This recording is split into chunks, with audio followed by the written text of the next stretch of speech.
ਤੁਸੀਂ ਸੁਣ ਰਹੇ ਹੋ ਪੰਜਾਬੀ ਰੇਡੀਓ USA ਤੇ ਸਿੱਖ ਇਤਿਹਾਸ ਦੇ ਵਿੱਚ ਅੱਜ ਦਾ ਦਿਨ ਅੱਜ 1 ਜਨਵਰੀ ਹੈ।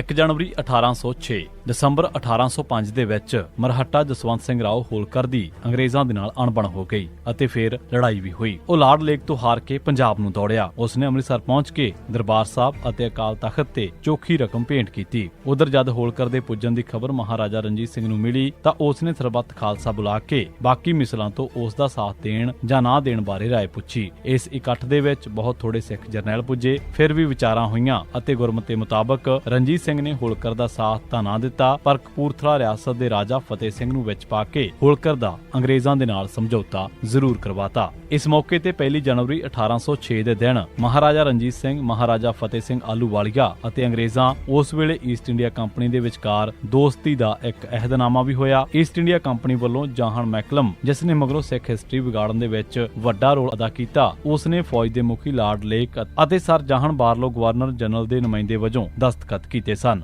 1 ਜਨਵਰੀ 1936 ਕਿਰਪਾਨ ਪਹਿਨਣ ਦੀ ਆਜ਼ਾਦੀ ਵਾਸਤੇ ਮੋਰਚਾ ਸ਼ੁਰੂ ਹੋਇਆ। ਜਦੋਂ ਮੁਸਲਮਾਨਾਂ ਨੇ ਗੁਰਦੁਆਰਾ ਸ਼ਹੀਦਗੰਜ, ਸਿੰਘਣੀਆਂ, ਲਾਹੌਰ ਤੇ ਕਬਜ਼ੇ ਵਾਸਤੇ ਐਜੀਟੇਸ਼ਨ ਕੀਤੀ ਤਾਂ ਸਰਕਾਰ ਨੇ ਦਫਾ 144 ਲਾ ਦਿੱਤੀ ਅਤੇ ਸਿੱਖਾਂ ਦੀ ਕਿਰਪਾਨ ਤੇ ਵੀ ਪਾਬੰਦੀ ਲਾ ਦਿੱਤੀ। ਇਸ ਦੇ ਨਾਲ ਸਿੱਖ ਜਜ਼ਬਾਤ ਭੜਕ ਗਏ। ਕੁਝ ਸਿੱਖ ਕਿਰਪਾਨ ਦੇ ਦੋਸ਼ ਦੇ ਵਿੱਚ ਗ੍ਰਿਫਤਾਰ ਵੀ ਕੀਤੇ ਗਏ। ਸ਼੍ਰੋਮਣੀ ਅਕਾਲੀ ਦਲ ਅਤੇ ਸ਼੍ਰੋਮਣੀ ਕਮੇਟੀ ਦੀ ਇੱਕ ਸਾਂਝੀ ਮੀਟਿੰਗ ਨੇ 26 ਅਗਸਤ 1935 ਦੇ ਦਿਨ ਮੰਗ ਕੀਤੀ ਕਿ ਵੱਡੀ ਕਿਰਪਾਨ ਬਾਰੇ ਸਰਕਾਰੀ ਐਲਾਨ ਵਾਪਸ ਲਿਆ ਜਾਵੇ ਅਤੇ 2 ਕਿਰਪਾਨਾਂ ਛੋਟੀਆਂ ਦੀ ਪਾਬੰਦੀ ਵੀ ਗਲਤ ਹੈ। ਸ਼੍ਰੋਮਣੀ ਅਕਾਲੀ ਦਲ ਵੱਲੋਂ ਐਲਾਨ ਕੀਤਾ ਗਿਆ ਕਿ ਕਿਰਪਾਨ ਸੰਬੰਧੀ ਪਾਬੰਦੀਆਂ ਸਿੱਖ ਧਰਮ ਦੇ ਵਿੱਚ ਦਖਲ ਨੇ ਅਤੇ ਇਸ ਦੀ ਮੁਖਾਲਫਤ ਕੀਤੀ ਜਾਵੇਗੀ। ਅਚਾਨਕ ਉਸੇ ਦਿਨ ਹੀ ਕਿਰਪਾਨ ਵਾਲੇ ਮੁਕੱਦਮਿਆਂ ਦੇ ਵਿੱਚ ਗ੍ਰਿਫਤਾਰ ਕੀਤੇ ਗਏ ਸਿੱਖ ਬਿਨਾਂ ਜ਼ਮਾਨਤਾਂ ਤੋਂ ਰਿਹਾ ਕਰ ਦਿੱਤੇ ਗਏ ਅਤੇ ਮੁਕੱਦਮੇ ਮੁਲਤਵੀ ਕਰ ਦਿੱਤੇ ਗਏ। 30 ਦਸੰਬਰ ਨੂੰ ਸ਼੍ਰੋਮਣੀ ਕਮੇਟੀ ਨੇ ਕਿਰਪਾਨ ਵਾਸਤੇ 1 ਜਨਵਰੀ ਤੋਂ ਮੋਰਚਾ ਲਾਉਣ ਦਾ ਐਲਾਨ ਕਰ ਦਿੱਤਾ ਸੀ। ਸ਼ਹੀਦਗੰਜ ਦੇ ਮੋਰਚੇ ਬਾਰੇ ਕਮੇਟੀ ਦੇ ਵਿੱਚ ਸਰਮੁਖ ਸਿੰਘ ਚਮਕ, ਹਰਨਾਮ ਸਿੰਘ ਐਡਵੋਕੇਟ ਅਤੇ ਗੁਰਮੁਖ ਸਿੰਘ ਮੁਸਾਫਰ ਲੈ ਕੇ ਕਿਰਪਾਨ ਦੇ ਮੋਰਚੇ ਵਾਸਤੇ ਕਮੇਟੀ ਦੇ ਵਿੱਚ ਮਾਸਟਰ ਤਾਰਾ ਸਿੰਘ,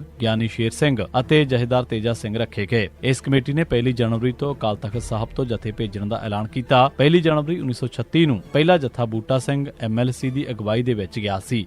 1 ਜਨਵਰੀ 1986 ਦੇ ਦਿਨ ਪੰਜਾਬ ਦੇ ਚੀਫ ਮਿਨਿਸਟਰ ਸੁਰਜੀਤ ਬਰਨਾਲੇ ਅਤੇ ਹਰਿਆਣਾ ਦੇ ਚੀਫ ਮਿਨਿਸਟਰ ਭਜਨ ਲਾਲ ਦੀ ਮਿਲੀ ਭੁਗਤ ਦੇ ਨਾਲ ਮਸ਼ਹੂਰ ਸਿੱਖ ਕੀਰਤਨੀਏ ਰਾਗੀ ਦਰਸ਼ਨ ਸਿੰਘ ਨੂੰ ਪੰਜਾਬ ਦੀ ਹਦੂਦ ਵਿੱਚੋਂ ਜ਼ੀਰਕਪੁਰ ਤੋਂ ਹਰਿਆਣਾ ਪੁਲਿਸ ਅਗਵਾ ਕਰਕੇ ਲੈ ਗਈ। ਉਹਨਾਂ ਨੂੰ 10 ਜੂਨ 1985 ਨੂੰ ਦਰਜ ਹੋਈ ਇੱਕ FIR ਦੀ ਬਿਨਾਹ ਉੱਤੇ ਗ੍ਰਿਫਤਾਰ ਕੀਤਾ ਗਿਆ। FIR ਦੇ ਮੁਤਾਬਕ ਉਹਨਾਂ ਨੇ ਦਰਬਾਰ ਸਾਹਿਬ ਉੱਤੇ ਹਮਲੇ ਬਾਰੇ ਵੈਰਾਗਮਈ ਕੀਰਤਨ ਕੀਤਾ ਸੀ, ਜਿਸ ਦੇ ਵਿੱਚ ਇੰਦਰਾ ਗਾਂਧੀ ਦੇ ਜ਼ੁਲਮਾਂ ਅਤੇ ਜੈਲ ਸਿੰਘ ਦੀ ਬੇਗੈਰਤੀ ਦੀ ਨਿੰਦਾ ਕੀਤੀ ਗਈ ਸੀ। ਇਸ ਸਬੰਧ ਦੇ ਵਿੱਚ ਇੱਕ ਕੇਸ ਹਰਿਆਣਾ ਦੇ ਜ਼ਾਲਮ ਚੀਫ ਮਿਨਿਸਟਰ ਨੇ ਪ੍ਰੋਫੈਸਰ ਦਰਸ਼ਨ ਸਿੰਘ ਦੇ ਖਿਲਾਫ ਦਰਜ ਕਰਕੇ ਉਸ ਨੂੰ ਮਜ਼ਾ ਚਖਾਉਣ ਦੀ ਸਾਜ਼ਿਸ਼ ਘੜੀ ਸੀ। ਕੁਝ ਅਕਾਲੀਆਂ ਦੇ ਰਾਗੀ ਦਰਸ਼ਨ ਸਿੰਘ ਦੇ ਹੱਕ ਦੇ ਵਿੱਚ ਬਿਆਨ ਵੀ ਆਏ, ਪਰ ਇਹ ਸਾਰੇ ਬਿਆਨ ਸਿੱਖਾਂ ਦੀਆਂ ਅੱਖਾਂ ਦੇ ਵਿੱਚ ਘੱਟਾ ਪਾਉਣ ਵਾਲੇ ਸਨ। ਉਸ ਦਾ 13 ਜਨਵਰੀ ਤੱਕ ਦਾ ਰਿਮਾਂਡ ਲੈ ਲਿਆ ਗਿਆ ਸੀ। ਸਨ 1987 ਚੜ੍ਹਦਿਆਂ ਹੀ ਬਰਨਾਲਾ ਸਰਕਾਰ ਨੇ ਸਿੱਖਾਂ ਨੂੰ ਨਕਲੀ ਮੁਕਾਬਲੇ ਬਣਾ ਕੇ ਮਾਰਨ ਦਾ ਜ਼ੁਲਮ ਦਾ ਸਿਖਰ ਲੈ ਆਂਦਾ। 1 ਜਨਵਰੀ ਦੇ ਦਿਨ ਪੁਲਿਸ ਨੇ ਨਾਮੀ ਜਰਨੈਲ ਰੋਸ਼ਨ ਸਿੰਘ ਬਰਾਗੀ ਨੂੰ ਕਤਲ ਕੀਤਾ ਅਤੇ ਉਸ ਦਾ ਮਿਹਦਾ ਚਾਕ ਕਰਕੇ ਪੱਥਰ ਬੰਨ੍ਹ ਕੇ ਉਸ ਦੀ ਲਾਸ਼ ਬਿਆਸ ਦਰਿਆ ਦੇ ਵਿੱਚ ਰੋੜ ਦਿੱਤੀ। ਇਸ ਤੇ ਪਰਦਾ ਪਾਉਣ ਵਾਸਤੇ ਪੁਲਿਸ ਨੇ ਇਹ ਡਰਾਮਾ ਰਚਿਆ ਕਿ ਬਰਾਗੀ ਬਿਆਸ ਦਰਿਆ ਦੇ ਕੋਲ ਬੁਲਟ ਪ੍ਰੂਫ ਕਾਰ ਦੇ ਵਿੱਚੋਂ ਦੌੜ ਗਿਆ। 1 ਜਨਵਰੀ 1987 ਦੇ ਦਿਨ ਨਾਭਾ ਜੇਲ੍ਹ ਵਿੱਚੋਂ ਸਿੱਖਾਂ ਵੱਲੋਂ ਫਰਾਰ ਹੋਣ ਦੇ ਨਾਂ ਤੇ ਗੋਲੀਆਂ ਚਲਾ ਕੇ 2 ਸਿੱਖਾਂ ਬਲਵਿੰਦਰ ਸਿੰਘ ਅਤੇ ਰਾਮ ਸਿੰਘ ਨੂੰ ਕਤਲ ਕਰ ਦਿੱਤਾ ਗਿਆ। ਇਸ ਤੋਂ ਇਲਾਵਾ ਖਜ਼ਾਨ ਸਿੰਘ, ਬਲਵਿੰਦਰ ਸਿੰਘ, ਮੇਜਰ ਸਿੰਘ, ਗੁਰਬੰਤ ਸਿੰਘ, ਤਰਸੇਮ ਸਿੰਘ, ਸ਼ਮਿੰਦਰ ਸਿੰਘ ਅਤੇ ਕਾਲਾ ਸਿੰਘ ਨੂੰ ਸਖਤ ਜ਼ਖਮੀ ਕਰ ਦਿੱਤਾ ਗਿਆ। ਨਾਭਾ ਜੇਲ੍ਹ ਦੇ ਵਿੱਚ ਬੰਦ 392 ਕੈਦੀਆਂ ਵਿੱਚੋਂ 342 ਖਾੜਕੂ ਸਿੱਖ ਸਨ।